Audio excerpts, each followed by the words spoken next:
Hey guys, मैं will Singh, I am starting with video. और आज फिर से आ गया हूं आप सबसे मिलने वापस से वीडियो नंबर 9 लेकर के 12th electrostatic CET plus board के लिए हम काम कर रहे हैं वाईएसआर एकेडमी। बहुत ही ज़्यादा हमारा खूबसूरत सा चैनल। इस चैनल पर जा करके आप प्लेलिस्ट की लिंक देखिए, आप प्लेलिस्ट को देखिए, थोड़ा समझिए कि किस तरीके से काम कर रहे हैं आपके लिए, आपके बेहतर भविष्य के लिए, बेहतर कंटेंट के लिए, बेहतर क्वेश्चन अप्रोच वाले न्यूमेरिकल लेके आने वाले, सीटी के पीवाईक्यूज लेके आने वाले, बहुत सारी चीज़ें करने वाले हैं। और कमेंट सेक्शन में बताते रहिए सर, बताते रहिए कि क्या क्या बदलाव करते रहना है। चलिए, आज क्या पढ़ने वाले सर, आज क्या पढ़ाने वाले हो सर जी? आज का टॉपिक है एनर्जी स्टोर्ड बाय कैपेसिटर। सबसे पहला जो टॉपिक रहेगा वो है energy stored bye capacitor, energy stored bye capacitor. दूसरा टॉपिक है वेंडेग्राफ जनरेटर। वेंडेग्राफ एक जनरेटर है, पढ़ते हैं सब बारीकी से। चलिए शुरू करते हैं। एनर्जी स्टोर्ड बाय कैपेसिटर मतलब कि सर आप ये कहना चाहते हो कि कैपेसिटर में, सर एक बात अपने को पता है सर, आपने सर हम वो बच्चे हैं, आप ये कहना चाहते हो कि सर हम वो बच्चे हैं जिसने वीडियो नंबर 1 से लेकर के वीडियो नंबर 8 तक पूरा देख चुके हैं सर। सर वीडियो नंबर 9 जो है ना सर, यहाँ तक पूरे मुझे पूरा आता है और मुझे ये फास्ट पढ़ाओ के बताओ सर। चलिए फास्ट पढ़ा के बताते हैं सर। हमें पता है कि यहाँ पे चार्ज स्टोर होने वाला है, यहाँ पे चार्ज स्टोर होने वाला है ऐसे पॉजिटिव पॉजिटिव पॉजिटिव, टाना ना ना ना ना ना ना, पॉजिटिव पॉजिटिव, पॉजिटिव और नेगेटिव नाम के चार्ज स्टोर होने वाले हैं। और अगर आप बारीकी से यहाँ पे ध्यान दें तो यहाँ से ऐसे वायर लगे होंगे, जाहिर सी बात है वायर यहाँ पे लगा दीजिए, कोई दिक्कत नहीं।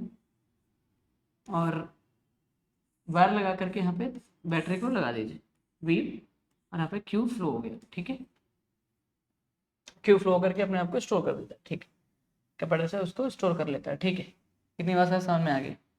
सर आगे की कहानी बताइए सर, आगे की कहानी क्या है? आगे की कहानी सर जी, आगे की कहानी है कुछ इस तरीके से, सुना ध्यान से। और यहाँ पे इलेक्ट्रिक फील्ड की डायरेक्शन ऐसे बन जाएगी, इलेक्ट्रिक फील्ड ऐसे बन जाएगी, ठीक है।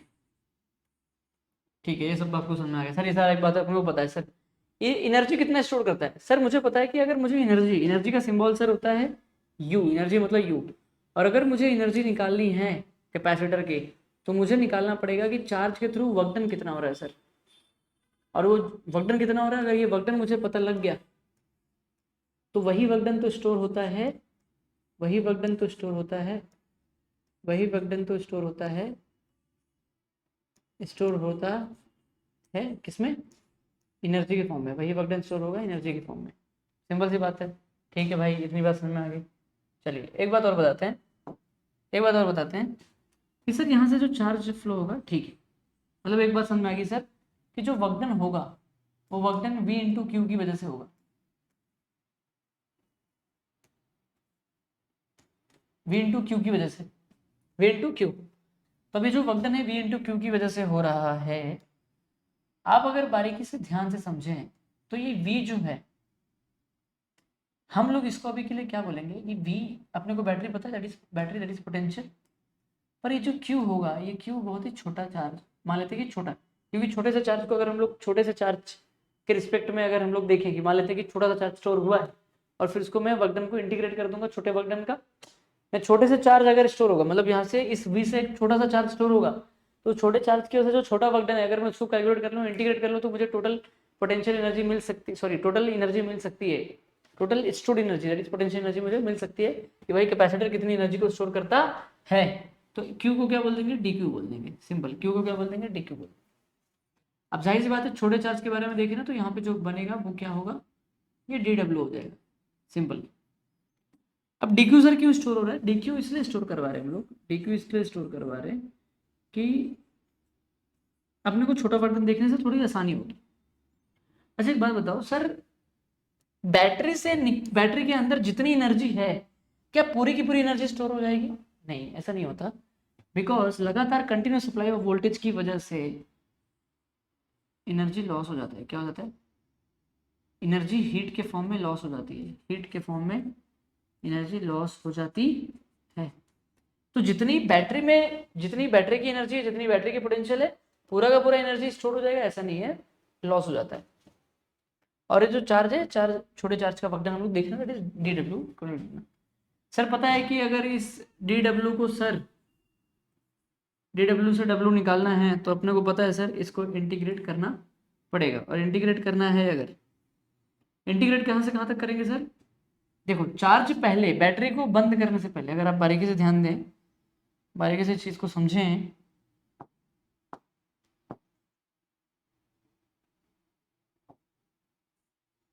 जैसे मान लेते हैं बटन बंद है। अब जब बटन बंद था तो करंट जीरो था, चार्ज जीरो था, ठीक है, सब कुछ चार्ज जीरो था, भाई जाहिर सी बात है बटन बंद है। बटन को जैसे ही चालू किया, सुनना ध्यान से, उस टाइम पे जब बटन बंद थे तो चार्ज जीरो है ना, ठीक है, लिमिट बता रहा हूँ, लिमिट। जब बटन को स्टोर किया तो एक टाइम आएगा कि क्यू नाम का चार्ज स्टोर हो चुका, तो जीरो से लेके कैपिटल क्यू तक करना है, जीरो से लेके कैपिटल क्यू तक की इंटीग्रेशन करनी है। तो W is equal to integration of D W कितना है मेरा, V into D Q, V into D Q that is zero से लेके क्यू तक। अगर आप बारीकी से ध्यान दें, यही आगे आके स्टोर होकर के यू बन जाएगा, ठीक है। तो U is equal to, sir V का फॉर्मूला सर पता है, वी का फॉर्मूला है सर साइड में, V is equal to Q by C. Formula कहाँ से आया sir? Q is equal to शिवी, शिवी नाम का जो फॉर्मूला था उस फॉर्मूले से वी इज इक्वल टू कितना आएगा, क्यू बाई सी।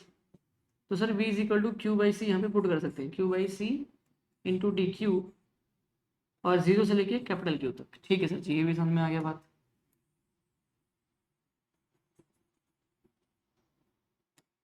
सर जी ये बताइए, वी इंटू डी क्यू ना, हाँ।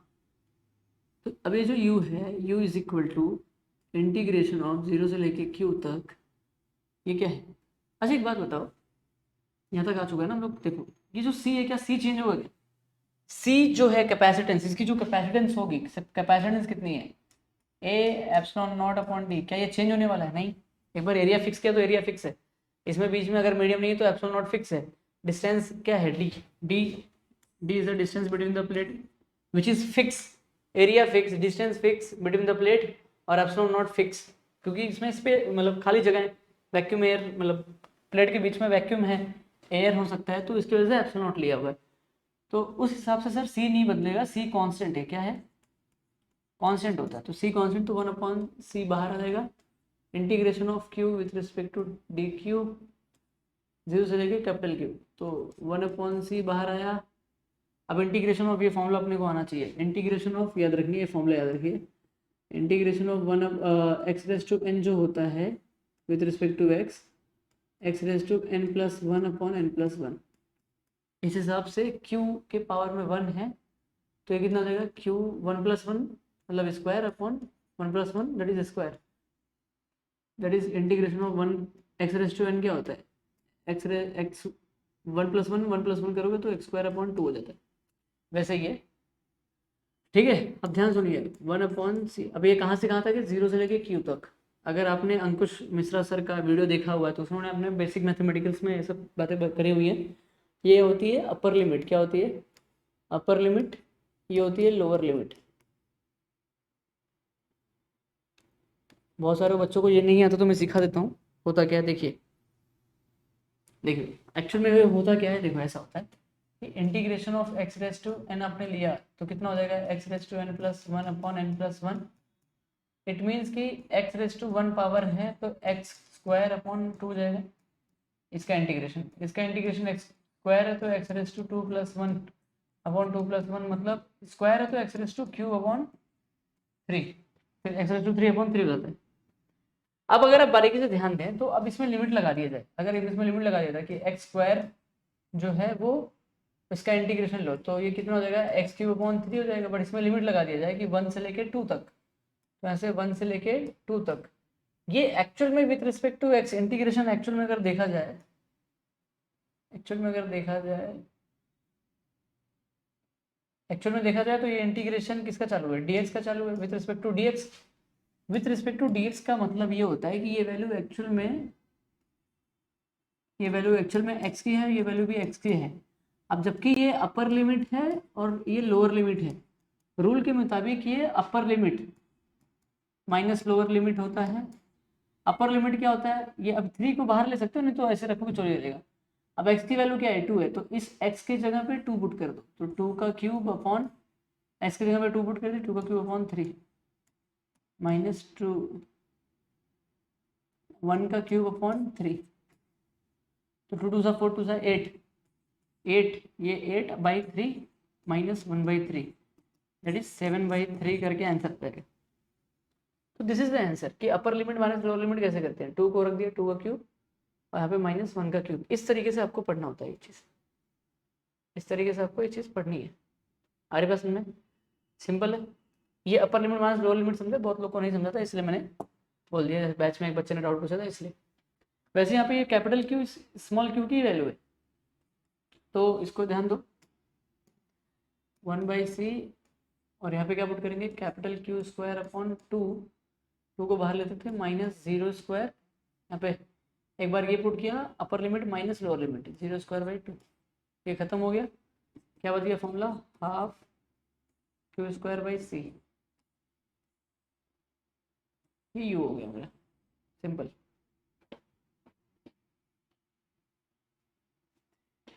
अब इसी यू की वजह से देखो this is the formula, this is the main formula. इसी मेन फॉर्मूले से हम लोग 2 फॉर्मूले और बनाएंगे, तो अपने को 3 फॉर्मूले बेसिकली याद रखने हैं इसके, ठीक है ना। ध्यान सुनो, मैं चलो चाहिए तो इसका स्क्रीनशॉट ले लो, मैं इसको रफ कर दूंगा। ठीक है, ले लिया स्क्रीनशॉट। ठीक है, समझने के लिए बारीकी समझिए। अब अगर आप बारीकी से ध्यान दें तो मैंने बोला कि U इज इक्वल टू कितना आ गया, एनर्जी स्टोर्ड बाई कैपेसिटर कितना आ चुका है, half Q square upon C. अब इसी फॉर्मूले में पुट करिए Q is equal to C V square, sorry Q is equal to C V put करिए, इसको पुट करेंगे इधर पटकेंगे तो क्या हो जाएगा, is equal to half C square V square upon C cancel हो करके क्या हो जाएगा हाफ सी वी स्क्वायर। ये भी एक बॉक्स बना लो, याद रखना है। और u इज इक्वल टू, अब देखो इसी फॉर्मूले में एक चेंज देखो, हाफ सी वी स्क्वायर कैसे लिखो, सी इंटू वी स्क्वायर कैसे लिखो, V into V, V square था तो वी इंटू वी लिख दिया। तो ये सी वी क्या होता है, सी वी कहीं ना कहीं क्यू होता है, तो हाफ क्यू वी। तो सर इसके 3 फॉर्मूले, जिसको जिसको बॉक्स बनाया वो फॉर्मूले,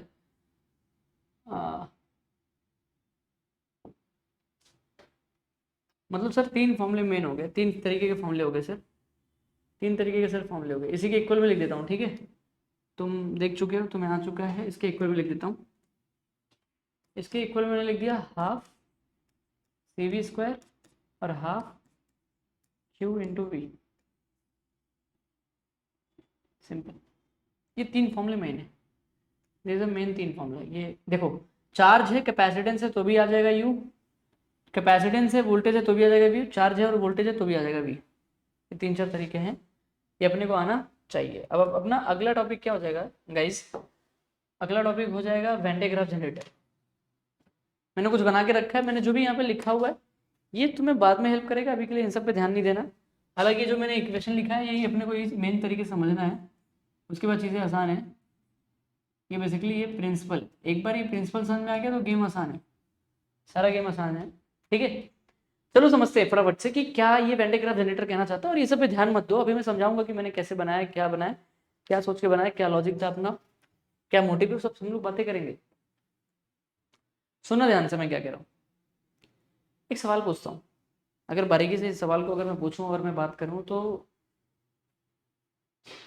हम मैक्सिमम कितना वोल्टेज बना सकते हैं, क्योंकि जनरेटर एक तरीके का जनरेटर है, जनरेटर क्या करता है वोल्टेज बनाता है, तो अब हम मैक्सिमम कितने तक का वोल्टेज बना सकते हैं ये बताइए। तो जाहिर सी बात है हम मैक्सिमम वोल्टेज बना सकते हैं 10,000 20,000 25,000 30,000 तक का ऐसा वोल्टेज आपने सुना हुआ है, जो रेलवे की पटरी के ऊपर जो वायर होता है वहाँ पे 25,000 मतलब वोल्टेज यूज होता है, कंपनी में 10,000 वोल्टेज का करंट यूज़ किया जाता है, 10,000 12,000 11,000 वोल्टेज, मतलब जो मैक्सिमम वोल्टेज होता है, जो हम लोग ज़्यादातर voltage AC generator DC generator का यूज़ करके जो बनाया जाता है, ठीक है, एसी और DC generator.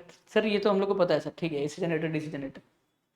Sir when day graph generator क्या है सर, क्या आपने ऐसा सुना कि कभी भी हम 10 लाख वोल्टेज तक का 10 लाख वोल्टेज बना सकते हैं। 10 लाख वोल्टेज का मतलब क्या हो गया कि ऐसा वोल्टेज, ध्यान सुनना मैं क्या कह रहा हूँ, 10 लाख वोल्टेज मतलब कि ऐसा कोई जनरेटर हो जो 10 लाख वोल्टेज तक का करंट पैदा कर सकता है, इतना ज़्यादा बना सकता है, इतना ज़्यादा वोल्टेज इंक्रीज हो सकता है। तो ये एक क्वेश्चन था और एक बहुत बड़ी प्रॉब्लम थी, तो अपने को बाद में पता लगा, मतलब ये एक ऐसा जनरेटर है, मतलब बाद में मतलब अपने को पता लगा कि यार वेन डे ग्राफ नाम का जो जनरेटर होता है ये एक्चुअल में उतना वोल्टेज बना सकता है। बट ये जब बनाता कैसे, इसके प्रिंसिपल को समझना है, और ये स्टैटिक चार्ज की मदद से उतना वोल्टेज बनाता है। याद रखना स्टैटिक चार्ज क्या है, इलेक्ट्रोस्टैटिक का टॉपिक है। मतलब बहुत ही ज़्यादा हाई लेवल का, मैक्सिमम लेवल का वोल्टेज बनाने के लिए वेन डायग्राफ जनरेटर का यूज़ होता है। एक बात को याद रखिए, इस बात को याद रखिए, ठीक है, इसमें कोई बुराई वाली बात नहीं है। तो ये बात अपने को याद होनी चाहिए। इसका प्रिंसिपल क्या होता है, प्रिंसिपल के दो ही इक्वेशन है, इसको ही समझना है। ये समझ गया तो कहानी आसान है, बाकी कहानी आसान होगी। बहुत ही सुंदर सी कहानी है, ठीक है, बहुत ही खूबसूरत सी कहानी है हमारी, इसको याद रखना है, ठीक है। हम लोग समझेंगे कि कैसे, क्या मैंने क्या बोल दिया, मैंने क्यों ऐसा प्रिंसिपल लिखा हुआ है, ये सारी क्या चीज़ें हैं अपने को पता होनी, ठीक है।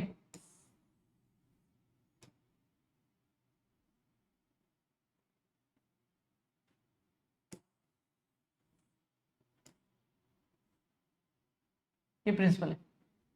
अब वो सब सोचने से पहले अपन यहाँ पे थोड़ी थोड़ी बेसिक बेसिक बात करते रहते हैं कि क्या बेसिक बेसिक बात कर रहा हूँ। एक बात बताओ सर, आपने एक बात बताया कि एक पॉइंट पे, अगर किसी भी पॉइंट पे, देखो मैं स्टार्ट कर रहा हूँ पर वहाँ पे ध्यान देना नहीं है, मैं जो सवाल पूछ रहा हूँ मैं कौन से बता रहा हूँ उसके ऊपर ध्यान दो। एक पॉइंट पे अगर मैंने एक चार्ज रखा और आर डिस्टेंस पे जो वी है वो कितना है सर, तो हम लोग को वी निकालने आता है। इस पॉइंट पे अपने को आर डिस्टेंस पे वी निकालने आता, तो वी क्या होता है, 1/4πε0 इंटू क्यू बाई आर, मतलब v is equal to K Q by are. मतलब सर एक पॉइंट पे अगर हमने वोल्ट एक पॉइंट पे अगर हमने चार्ज को रखा तो आर डिस्टेंस पे मेरे को v कितना मिल रहा है, के क्यू बाई आर। पक्का आसान है, हाँ ना तो बोलो यार, कैसे नो, ठीक है ना। चलो, जैसी ही बात आसान होती है, जैसी ही बात आसान लगती है अपने को, जैसी बात आसान लगती है, बेसिक बेसिक बात करते हैं। मतलब सर एक बात और बताओ कि अगर मैं मान लेता हूँ कि एक पॉइंट पे, ये सब के बारे में ध्यान देने का नहीं, जब मैं बताऊंगा तब ध्यान देना, इन सब पे देखना भी मत, नजर भी मत डालना गलती से। एक पॉइंट पे मैंने एक चार्ज रखा प्लस क्यू, इससे मैंने आर डिस्टेंस लिया और यहाँ पे भी मुझे मिला के Q by are, K Q by are मिल गया। फिर एक बात बताओ, मैंने इस डायरेक्शन में आर लिया, मतलब मान लेते ये आर 2 मीटर है, पर 2 मीटर नहीं लेते, बहुत बड़ा हो जाएगा। मान लेते कि 2 सेंटीमीटर का लेंथ लिया मैंने, 2 सेंटीमीटर का लेंथ, ठीक है।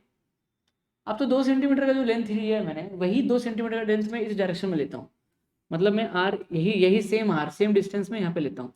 तो याद रखना हमेशा, वी का फॉर्मूला क्या बोलता है, वी का फॉर्मूला बोलता है K Q by R. Are अगर मेरा कांस्टेंट है तो मेरा वी क्या रहेगा, कांस्टेंट होगा। तो आर डिस्टेंस पे यहाँ पे भी वी उतना ही है भाई, सेम के क्यू बाई आर, जितना ये है उतना ही यहाँ पे भी है, वैसे ही आर डिस्टेंस पे उतना ही भी यहाँ पे भी है, K Q by R. R distance पे K Q by are distance पे K Q by V constant होने वाला है, अगर मेरा डिस्टेंस सेम है उस पॉइंट चार्ज से हर जगह। ठीक है सर, ये भी बात समझ में आ गई, और क्या समझाना चाहते हो। ये सब चाहिए तो स्क्रीनशॉट लेते रहना, बाकी ज़रूरत नहीं है वैसे, बट कॉन्सेप्ट को समझने के लिए ले सकते हो, बाकी मैं वैसे ही समझा दूंगा, उसमें मुझे कोई दिक्कत नहीं है, तुम अपने देखो। अब जब समझते हैं बात को, सर एक बात बताओ, अगर मैं एक सरफेस है, मतलब एक स्पीयर है, अब मैंने वहाँ पे स्पीयर ले लिया हुआ है, उस स्पीयर ले सिर्फ इतना सोचो, बाकी क्या है वहाँ पे मत देखो, वो जो स्पीयर है। चलो सर, जो स्पीयर है, स्पीयर पे जो मैंने चार्ज रखा है, इस चार्ज के सरफेस को अगर मैं इतना वाला हिस्सा बनाऊं, तो अगर आप ध्यान देंगे तो ये जो सरफेस का जो है, इस सरफेस के हर चार्जेस पे अगर आप ध्यान दोगे, हर चार्जेस का डिस्टेंस सेंटर से तो कांस्टेंट है सर, ये डिस्टेंस कांस्टेंट है, ठीक है, ये डिस्टेंस कांस्टेंट है मान लिया। सर डिस्टेंस कांस्टेंट है, मतलब अगर इस सरफेस के किसी भी एक चार्ज को मैं पकड़ूं और मैं बोलूं कि इस सरफेस के चार्ज की वजह से आर, कैपिटल आर मतलब डिस्टेंस, ये जो मेरा रेडियस है, रेडियस कैपिटल आर डिस्टेंस पे सेंटर पे, उस स्पीयर के सेंटर पे जो वी की वैल्यू होगी वो क्या होगी, के। अभी जो बड़ा चार्ज है वो, ये बड़ा स्पीयर है तो इसका जो चार्ज है वो कैपिटल क्यू ले लिया, तो कैपिटल क्यू बाई आर, क्या यही होगा। पक्का समझा कि नहीं यार, फिर से सुन लो। मैंने बोला कि ये जो सरफेस है, ये सरफेस पे जो चार्ज है, ये सरफेस पे जो चार्ज है, सुनना ध्यान से, ये सरफेस पे जो चार्ज है, सरफेस पे जो चार्ज है, वो चार्ज वो आर डिस्टेंस पे यहाँ पे जो वी होगा, वो वी कितना होगा, K capital Q by R, capital R ध्यान सुनना, कैपिटल आर, इस क्यू की वजह से कैपिटल आर पे जो वी होगा वो इतना होगा। तो इसको लिखने के लिए क्या लिखेंगे, वी ऑफ आर भी लिख सकते हैं, V of R. V of R मतलब आर डिस्टेंस का V due to this Q. कोई दिक्कत, ड्यू टू दिस क्यू, कोई दिक्कत, आना तो बोलो, यस और नो, पक्का? ठीक है, तो वी ऑफ आर ले लिया मैंने, ध्यान सुनना, वी ऑफ आर ले लिया, वी ऑफ आर पे मैंने ये वाला लिख दिया, पहला वाला, K Q, K capital Q by R, simple. मतलब ये मेरा आर डिस्टेंस है सर, ठीक है, बिल्कुल। और सेंटर पे हम लोग को मिल गया, मतलब यहाँ पे जो चार्ज फैला हुआ है कैपिटल क्यू है। बड़े स्पीयर पे, बड़े स्पीयर के सरफेस में किसी भी चार्ज से लूंगा तो मेरा आर डिस्टेंस तो कांस्टेंट है ना, और मेरा चार्ज भी कैपिटल क्यू ही है, हर जगह चार्ज मेरा कांस्टेंट है। तो मेरा सेंटर पे जो वी बन रहा है, वी ऑफ आर बन रहा है, वो कितना बन रहा है, कितना बन रहा है, K capital Q by are. समझा कि नहीं यार, ये सुन लो, capital Q, R distance, V कितना बन रहा है, पक्का वी कितना बन रहा है, sorry, V of R, V of R कितना बन रहा है, K capital Q by capital R, simple. क्या ये बात समझ में आ गई? ठीक है, अगर ये बात अब तक समझ में आ गई तो बहुत ही बेहतरीन तरीके से, ठीक है, बहुत ही बेहतरीन तरीके से हम लोगों ने वी ऑफ आर लिख लिया हम लोगों ने। अगर मैं चाहूँ तो मैं, चलो इसको नोट्स की तरफ रख देते, मैं लिख देता हूँ यहाँ पे, नोट्स बना देता हूँ, अलग से लिख देता हूँ कि वी ऑफ आर कितना हो गया अपना, के कैपिटल क्यू बाई आर। कोई दिक्कत नहीं है। अब एक अलग इंटरेस्ट, एक अलग, अब एक अलग कहानी आ गई। मतलब सर एक बात पता लग गई कि इस जो सरफेस था, इस सरफेस के कैपिटल क्यू की वजह से आर डिस्टेंस पे सर ये वी कितना था, वी ऑफ आर इतना था, K capital Q by R, that is V of R. एक बात और सर बताइए, एक बार और बताइए कि अंदर, अब अंदर सेंटर पे अब एक कहानी बदलेगी। सेंटर पे एक हम लोग क्या करेंगे, सेंटर पे एक छोटा सा स्फीयर रख देंगे।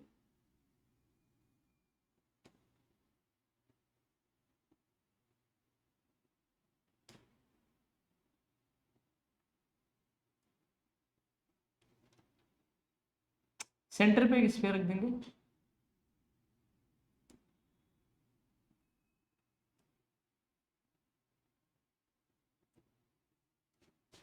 सेंटर पे स्फीयर रख देंगे, सेंटर पे स्फीयर रख दिया, ठीक है। जो स्मॉल स्फीयर है, ये क्या है मेरा, ये it's small sphere, it's small sphere, small sphere, ध्यान सुनना। स्मॉल स्फीयर पे जो चार्जेस हमने फैलाए वो चार्ज मान लेते हैं ऐसे, plus Q plus Q plus Q, ना ना ना ना ना ना ना ना ना ना ना ना ना ना ना ना ना। ये स्मॉल स्फीयर के ऊपर जो चार्ज है उसको स्मॉल क्यू बोल दिया। कोई दिक्कत? स्क्रीन में दिख रहा है कि नहीं? हाँ दिख रहा है, पिंक कलर अच्छे से दिखाई दे रहा है, क्यू, स्मॉल क्यू दिख गया, ठीक है। सर अब कहानी में इंटरेस्ट आ गया, मतलब आप बोल रहे हो कि सेंटर पे एक चार्ज रख दिया जिसका नाम है क्यू, क्यू रख दिया सर, कोई दिक्कत नहीं, हाँ ना तो बोलो यार, ऐसा नो। सर अब कहानी बदल जाएगी। पहले अब तक आप क्या करते थे पता है सर, आपने स्फीयर यहाँ पे, आपने आपने क्या किया था अब तक, आपने यहाँ पे ऐसे एक बड़ा स्फीयर लिया था, बड़े स्फीयर की वजह से आर डिस्टेंस पे यहाँ पे अपने वी ऑफ आर जो था वो कितना बताया था, के क्यू बाई आर, के कैपिटल क्यू की वजह से आर डिस्टेंस पे, कैपिटल क्यू की वजह से आर डिस्टेंस पे के क्यू बाई आर बताया था। अब कहानी बदल गई, अब कहानी में पिक्चर में सर एक नया हीरो आ गया। वो नया हीरो बोलता है कि मैं आर डिस्टेंस पे एक छोटा सा स्फीयर लेके बैठा हूँ, that is Q, small Q, small Q. Sir आप ये बोल सकते हैं क्या कि अब ये स्मॉल क्यू भी एक चार्ज की तरह काम कर रहा है सेंटर पे, स्मॉल क्यू भी चार्ज की तरह काम कर रहा है सेंटर पे, और आर डिस्टेंस पे इस आर, देखो इस स्मॉल क्यू की वजह से, सुनना ध्यान से, स्मॉल क्यू की वजह से सेंटर पे जो आर है, सेंटर पे जो स्मॉल क्यू है उसकी वजह से इस कैपिटल आर डिस्टेंस पे यहाँ पे जो वी होगा वो वी कितना होगा, वो वी कितना होगा, ध्यान सुनना सर, सर वो भी के स्मॉल क्यू कैपिटल आर। मतलब उस सेंटर पे जो स्फीयर रखा है वो भी एक चार्ज की तरह है, वो भी एक चार्ज है, स्मॉल क्यू, और आर डिस्टेंस पे, सेम आर डिस्टेंस पे यहाँ पे जो v होगा, ये v स्मॉल क्यू की वजह से होगा, that is K Q by capital. क्योंकि अब जबकि ये आर डिस्टेंस है, हमें वी ऑफ आर में मतलब हमें वो वोल्टेज को पकड़ना है जो आर डिस्टेंस पे है। ध्यान सुनना, हमें वो वोल्टेज को पकड़ना है जो आर डिस्टेंस पे। तो पहला वोल्टेज तो मैंने इस बड़े वाले स्फीयर के आर डिस्टेंस, बड़े वाला जो स्फीयर था उसके चार्ज की वजह से आर डिस्टेंस पे एक V of capital R check कर लिया, ये वाला। अब सेम उसी सेंटर पे एक छोटा सा स्फीयर आ जाता है, बोलता है मैं भी हूं चार्ज, मेरी वजह से भी आर डिस्टेंस पे यहाँ पे भी होगा K Q small Q upon capital R. तो वी ऑफ आर जो होगा वहां पे ऐड हो जाएगा, दैट इज के, ये वाला ऐड हो जाएगा के स्मॉल क्यू बाई कैपिटल।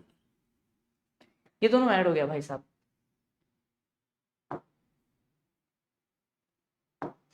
ये दोनों ऐड हो गया, ये दोनों ऐड हो गया। ये वही है, इट इज अ पोटेंशियल है फिर voltage at a distance R, at a distance R due to capital charge Q, due to charge capital Q, due to charge capital या फिर बड़े स्फीयर का charge, due to charge of big sphere at a distance R. और जो centre में जो charge है, मतलब कहानी ऐसा ही है कि मैं हूं कैपिटल क्यू, मेरी वजह से आर पे कितना है ये चेक करो, और मैं हूं स्मॉल क्यू, मेरी वजह से आर पे कितना है ये भी चेक करो, दोनों भी को ऐड कर दिया। मानते हो कि नहीं मानते हो? ये वाला पहला वाला इक्वेशन आ गया। कोई दिक्कत, कोई प्रॉब्लम नहीं है। एक बार देख लो, सारी अंडरस्टैंडिंग आपके अंदर होनी चाहिए, सारी चीजें होनी चाहिए। एक बार चाहिए तो स्क्रीनशॉट लेना, ये एक्सप्लेनेशन का मैं इसको रफ कर रहा हूँ। अब दूसरी कहानी समझते हैं। अब जो हम लोग बड़े वाले स्फीयर के बारे में सोच रहे थे, वही अपने को छोटे वाले स्फीयर के बारे में सोचना है। छोटे वाले स्फीयर के बारे में भी अपने को सारी बातें सोचनी है। अब छोटे वाले स्फीयर का देखो, छोटा वाला स्फीयर जो है, छोटा वाला जो स्फीयर है,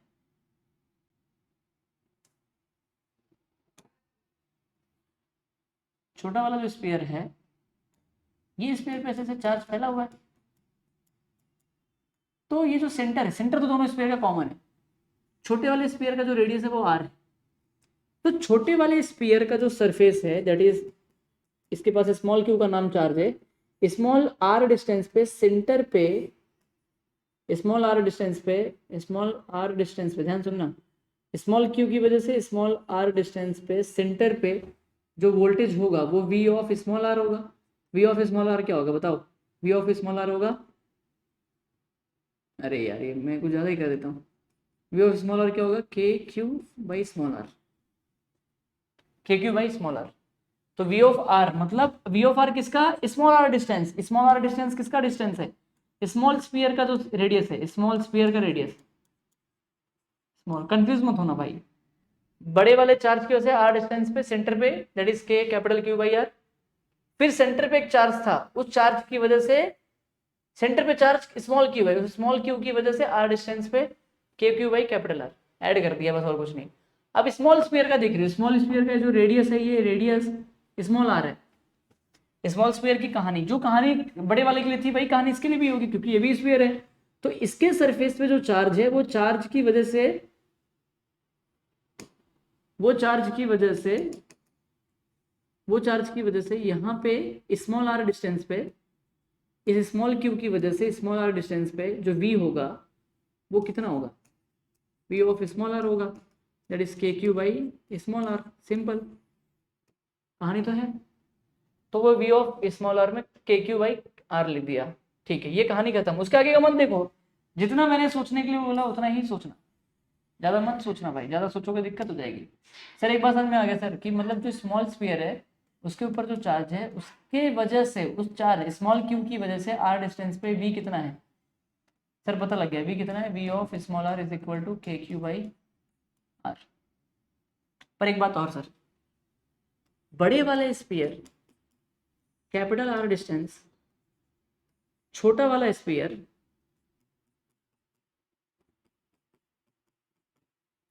छोटे वाले स्फीयर की वजह से आर डिस्टेंस पे जितना भी v था वो हमने लिख लिया। पर यही यहीं पे एक और वोल्टेज बन रहा है, इस बड़े वाले की वजह से, इस बड़े वाले की वजह से इसी आर कैपिटल आर डिस्टेंस पे, कैपिटल आर डिस्टेंस पे छोटे स्फीयर के लिए वोल्टेज एक बन रहा है जिसका नाम है प्लस कैपिटल के क्यू बाई आर। बड़े वाले की वजह से छोटे वाले चार्ज के स्फीयर, छोटे वाले स्फीयर के चार्ज के ऊपर, मतलब छोटे वाले स्फीयर के सेंटर पे कैपिटल आर डिस्टेंस पे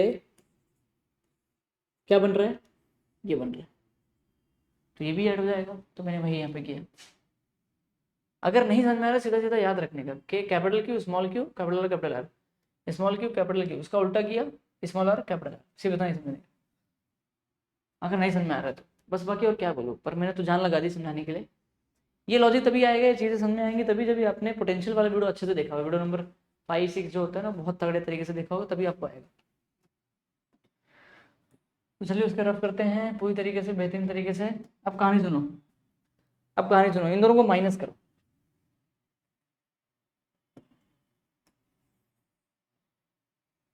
इन दोनों को माइनस करिए। इन दोनों को माइनस करने के लिए देखो कैसे करेंगे, वी ऑफ स्मॉल आर, एक काम करता हूँ यहाँ पे करता हूँ, इसको रफ कर दे तो भी चलता है। देखो V of small R minus V of capital R करो। ये करोगे तो क्या बचेगा, देखो ध्यान से सुनना। ये वैल्यू को प्लस में लिखा आपने, माइनस दिस वैल्यू, तो ये माइनस अंदर जाएगा तो दोनों माइनस हो जाएगा, ये माइनस और ये माइनस कैंसिल, ये टर्म सेम कैंसिल हो जाएगा, करके देख लोगे तो आ जाएगा। और ये वाला टर्म बचेगा और ये वाला टर्म बचेगा। ध्यान सुनना, तो क्या बचेगा, K Q by small R minus K Q by capital R. तो के क्यू कॉमन आ जाएगा, 1/r माइनस 1/कैपिटल आर।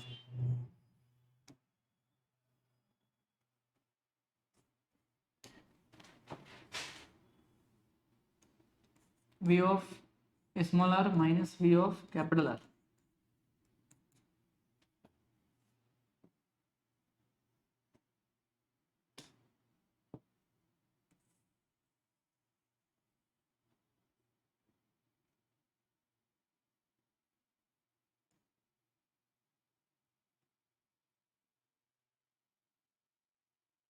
ठीक है,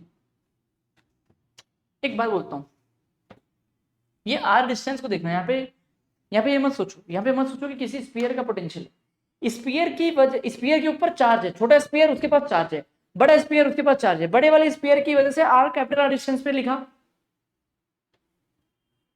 अब सेंटर पे जो चार्ज है स्मॉल क्यू, उसकी वजह से भी कैपिटल आर डिस्टेंस पे लिखा, ऐड कर दिया।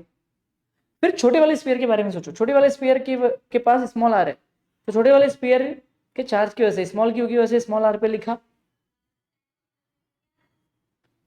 ठीक है, अब वही ध्यान सुनना, अब बड़े वाले स्फीयर की वजह से भी, जो कैपिटल की उसकी वजह से भी आर डिस्टेंस पे स्मॉल वाले स्फीयर के ऊपर भी, स्मॉल वाले स्फीयर के ऊपर के सेंटर पे भी capital Q K capital Q by are, दोनों को माइनस कर दिया, दिस माइनस दिस किया तो ये वैल्यू आती है। ठीक है, ये मत समझो कि छोटे वाले स्फीयर का जो पोटेंशियल है, जो वोल्टेज होगा, वो वोल्टेज छोटा होगा। बड़े वाले स्फीयर का जो पोटेंशियल है वो बड़े वाले स्फीयर का पोटेंशियल बड़ा होगा, ऐसा मत सोचना भाई। बड़ा स्फीयर सुन करके मत सोचो कि बड़ा पोटेंशियल है, छोटा स्फीयर सुन करके ये मत समझो कि छोटा स्फीयर है, ऐसा मत समझो। वैल्यू को चेक करो, डेटा को चेक करो। ठीक है, अगर आप बारीकी समझो तो वी ऑफ स्मॉल आर इस क्या है, एक तरीके से आप सुनो, मान लेते हैं कि V of small R K Q by are, अगर मैं इसको लेता हूँ तो मुझे पता है कि अगर मेरा आर कम होगा तो वी ऑफ आर ज्यादा होगा। जाहिर सी बात है कि ये छोटे वाले स्फीयर का मिल रहा है, ये छोटे स्मॉल स्फीयर का मिला हुआ है, और ये बड़े स्फीयर का मिला हुआ है, लार्ज स्फीयर बिग स्फीयर। ठीक है, का वोल्टेज मिला हुआ है आर डिस्टेंस पे। ठीक है, आर कम तो वी ऑफ आर ज्यादा, और वी ऑफ कैपिटल आर में देखो, ठीक है ना, आर कम तो वी ज्यादा, और आर अगर ज्यादा तो वी कम। इतना समझ में आ गया लॉजिक, इनवर्सली प्रोपोर्शनल है। ठीक है, तो अगर आप इस लॉजिक से आप अनुसार समझें तो मैं कह सकता हूँ कि स्मॉल आर जो है, अगर आप ध्यान दें तो स्मॉल आर जो है वो बहुत छोटा है कैपिटल आर से, मान लेते हैं।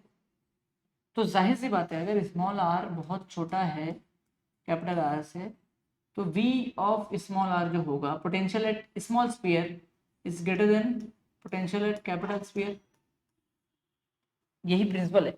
मतलब आप ये कह रहे हो सर अंदर चार्ज ज्यादा है, सर अंदर चार्ज को डाला कैसे था सर, यहाँ पे एक ऐसा इंसुलेटिंग वायर लेके आते हैं जो इंसुलेटिंग वायर जो इसके ऊपर से पास कराना होता है इंसुलेटिंग वायर, और उसके थ्रू हम लोग अंदर से मेटल होता है जिसके हम लोग अंदर से एक चार्ज का सोर्स होता है, बाहर से चार्ज के सोर्स की मदद से हम लोग यहाँ पे अंदर चार्ज भेजते हैं छोटे वाले स्फीयर पे।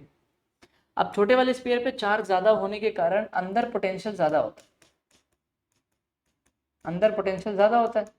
अंदर ज्यादा पोटेंशियल को क्या करेंगे, यहाँ से एक वायर लगा देंगे, कंडक्टिंग वायर, इस बड़े वाले स्फीयर को कनेक्ट कर देंगे, और ये अंदर का जो वोल्टेज होगा वो वोल्टेज बड़े वाले स्फीयर पे ऐसे फैल जाएगा। मतलब बड़े वाले छोटे वाले अंदर वोल्टेज ज्यादा है, इस बात को याद रखना, अंदर वोल्टेज ज्यादा है, बाहर वोल्टेज कम है, तो इसको हमने भेज दिया बाहर।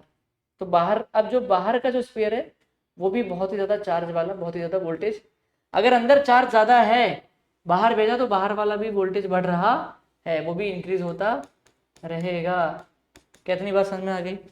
बेहतरीन तरीके से, पक्का बारीकी से समझो। अगर इस बात को मैं ओपनली बोलूँ कि V of small R equal to K Q, तो मेरा कांस्टेंट है 1 minus small R minus 1 by capital R, इसको मुझे समझना है। तो जाहिर सी बात है कि 1 by R minus 1 by capital R को समझोगे, अगर वैल्यू डाल के समझो तो ये स्मॉल आर कितना होगी, मान लेते हैं 2 ले लेते हैं, स्मॉल आर को 2 ले लिया, और ये कितना हो गया 1/5 हो गया मान लेते हैं।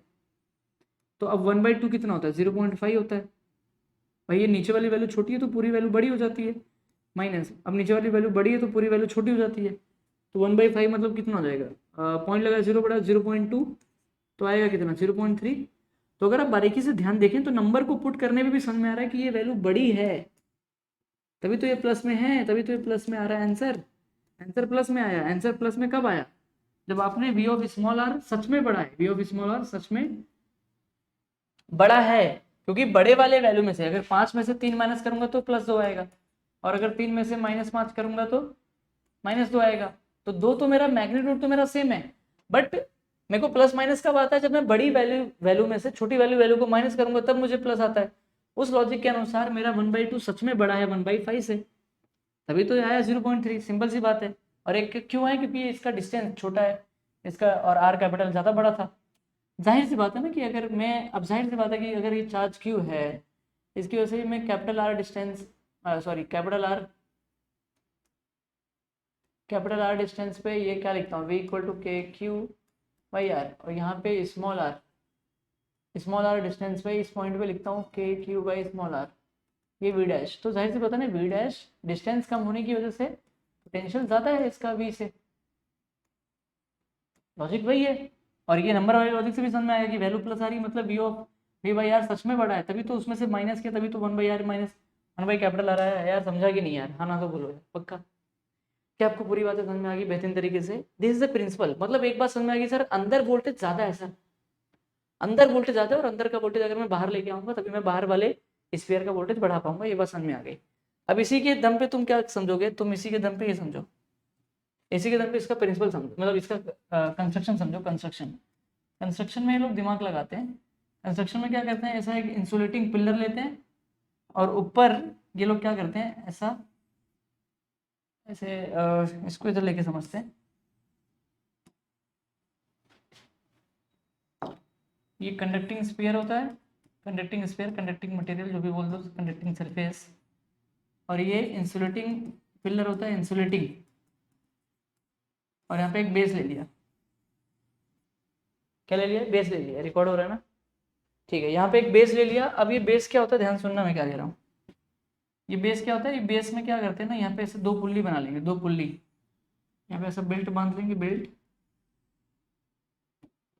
अब यहाँ पे क्या करेंगे, यहाँ पे एक ऐसा सोर्स होगा, जिस सोर्स के थ्रू चार्ज यहाँ पे आएगा, इट्स अ सोर्स, इसके थ्रू अंदर चार्ज आ रहा है। अब ये पुल्ली लेना ध्यान से, ये पुल्ली के पीछे क्या किया हुआ है, समझा ना, कंडक्टिंग स्फीयर, इंसुलेटिंग स्फीयर, और ये बेस। अब इसको बारीकी समझना, ये इसके इस पुल्ली के पीछे एक ऐसा वो हैंडल, इसको घुमा रहे हैं, इसको घुमाएंगे और ये चार्ज यहाँ पे ऐसा इम्पैक्ट होता है, तो ये जाहिर सी बात है घूम के चार्ज ऐसा चढ़ जाएगा। चार्ज जब इसके ऊपर चढ़ेगा तो ठीक जब चार्ज यहाँ पे पहुँचेगा तो उसी टाइम पे यहाँ पे एक एक ब्रश लगा देंगे, मेटालिक ब्रश, मतलब कंडक्टिंग ब्रश लगा देंगे, जो ब्रश इस पट्टे को टच करेगा और पूरे के पूरे चार्ज को क्या कर देगा, बाहर पहुँचा देगा, पूरा का पूरा चार्ज जो है वो बाहर पहुँच जाएगा।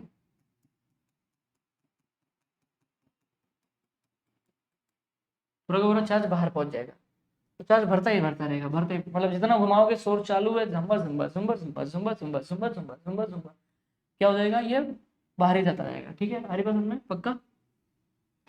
और यहाँ से ऐसा खा लिया जाएगा, फिर ये चालू रहेगा प्रोसेस। ठीक है, इसकी वजह से अच्छा ये ऐसा क्यों हो रहा है, वही प्रिंसिपल है ना, क्योंकि अंदर का वोल्टेज ज्यादा है और बाहर वोल्टेज भेज रहे हैं, वही है लॉजिक, वही है। अरे बस में इससे हम लोग 10 लाख वोल्ट तक का वोल्टेज बना सकते हैं। उसके बाद बनाएंगे, कोई भी अच्छी चीज ज्यादा करोगे तो बुरी बन जाती है, वही कहानी है। और ये जैसे बेस जो बेस जिसके सपोर्ट पे रुका हुआ है, कोई भी अच्छी चीज ज्यादा करोगे तो उसकी कहानी बुरी बन जाती है, मतलब वही चीज बुरी बन जाती है। ऐसा क्यों होता है मैं बताता हूँ।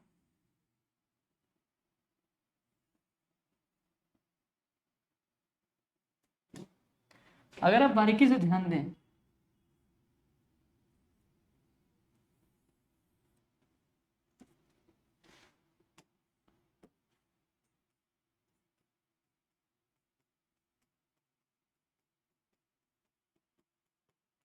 अगर मैं कंटिन्यूस यहाँ पे चार्ज, अगर मैं बेल्ट को घुमाते रहूं, इन बेल्ट को घुमाते रहूं और मेरा चार्ज ऐसा चढ़ता रहे, ठीक है, तो कंटिन्यूस मेरा जो चार्ज है यहाँ पे वोल्टेज बढ़ता जाएगा।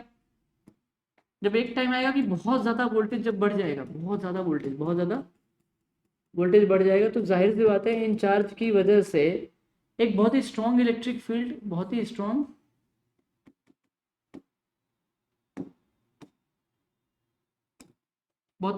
इलेक्ट्रिक फील्ड यहाँ पे बन जाएगी। ध्यान सुनना, बहुत ही स्ट्रॉन्ग इलेक्ट्रिक फील्ड बन जाएगी। और एक बार इलेक्ट्रिक फील्ड बहुत स्ट्रॉन्ग बन गई, तो इलेक्ट्रिक फील्ड तो वो रिश्तेदार है, जो वो मेहमान है जो आती है घर पे, मतलब जिनके घर पे जाओगे मेहमान बन के, तो मार तो खाना ही है भाई। तो अब यहाँ पे बहुत सारे एयर के मॉलिक्यूल्स होंगे, एयर के मॉलिक्यूल्स होंगे। आपको प्रिंसिपल समझा तभी आएगा। प्रिंसिपल क्या था, प्रिंसिपल ओवरऑल यही था कि अंदर वोल्टेज ज्यादा है, बाहर वोल्टेज कम है, तो अंदर से ही वोल्टेज बाहर भेजा जाता है, इस बात को याद रखना, तभी वोल्टेज बढ़ता है। यहाँ पे वही कहानी है कंस्ट्रक्शन में। ठीक है, अब अगर आप बारीकी से ध्यान दें तो यहाँ पे जाहिर सी बात है, जब इलेक्ट्रिक फील्ड बहुत ज्यादा फोर्स लगाएगा तो ये आसपास के एयर जो होते हैं वो क्या होता है, आयोनाइज हो जाता है, आयोनाइज होकर के ऐसे हो जाएंगे, मतलब plus minus plus minus plus minus form में आ जाएंगे। और जब और बढ़ाते जा रहे हो इलेक्ट्रिक फील्ड, एक टाइम इतना आएगा, इतना स्ट्रॉन्ग हो जाएगा कि इन जो नेगेटिव वाले चार्जेस हैं उनको ब्रेक कर देगा, क्योंकि ये फ्री हो जाएंगे। नेगेटिव वाले जो चार्जेस होंगे वो फ्री हो जाएंगे, वो फ्री होना चाहेंगे।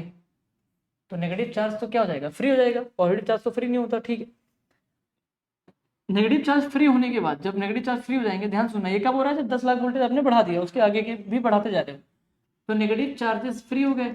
अब नेगेटिव चार्जेस, अच्छा ये वोल्टेज क्यों बन पा रहा है, क्योंकि ये स्टैटिक चार्ज है, स्फीयर के ऊपर स्टैटिक चार्जेस, सरफेस के ऊपर, तो नेगेटिव चार्जेस बहुत ज्यादा है। नेगेटिव चार्जेस बहुत ज्यादा जब फ्री हो जाएंगे तो वही चार्जेस इस सरफेस के पास आएंगे, क्योंकि वो फ्लो कर सकते हैं, वो मूव कर सकते हैं।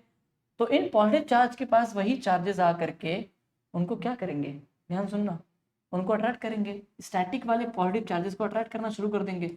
अगर ये इनको अट्रैक्ट करने लग जाए, मतलब यहाँ पे फूल रखा हुआ है और मधुमक्खी आकर के उसको चूस रही है, बेसिकली ऐसे ही है, अट्रैक्ट करने लग जाएंगे, तो वोल्टेज ड्रॉप होने लग जाएगा। क्योंकि वोल्टेज बना क्यों था, स्ट्रॉन्ग इलेक्ट्रिक फील्ड बनी क्यों थी, एयर आयोनाइज हुआ क्यों था, क्योंकि स्टैटिक चार्ज बहुत ज्यादा हो गए थे। स्ट्रॉन्ग इलेक्ट्रिक फील्ड की वजह से एयर आयोनाइज हुआ, और ज्यादा बढ़ाया तो और ज्यादा पोटेंशियल बढ़ा दिया स्टैटिक चार्ज का, चार्जेस और बढ़ गए, तो ये क्या हुआ, नेगेटिव चार्जेस फ्री हो गए एयर के मॉलिक्यूल्स के नेगेटिव चार्जेस। तो वो आकर के क्या किए, इनको पॉजिटिव चार्ज को अट्रैक्ट करके लेके जाने लग गए। ये पॉजिटिव नेगेटिव अट्रैक्ट हो गए, अट्रैक्ट होने लग गए, तो वोल्टेज ड्रॉप होने लग गया। वोल्टेज ड्रॉप बोल दो, वोल्टेज लीकेज बोल दो, जो भी है, लीक करने लग गया। तो मतलब अब वो, और मैं कितना भी घुमाऊं पर नेगेटिव चार्जेस फ्री हैं, तो वो आके स्टैटिक वाले को क्या करेंगे, स्टैटिक वाले को अट्रैक्ट करने की वजह से वोल्टेज ड्रॉप होने वाला ही है। तो 10 लाख के ज़्यादा तो मैं बना ही नहीं पाऊंगा 10 लाख के ऊपर। तो कहानी आसान थी, बहुत ही बेहतरीन थी, यही कहानी है। एक बार आप देख लीजिए, स्क्रीनशॉट ले लो, नोट्स बना लो, बहुत ही बेहतरीन तरीके से। आई होप आपको वीडियो पसंद आया होगा। बहुत जल्द आ रहे हैं अगली वीडियो में न्यूमेरिकल को लेकर के, सॉल्व और अनसॉल्व के न्यूमेरिकल को लेके आएंगे बहुत बेहतरीन तरीके से। मिलते हैं बहुत जल्द।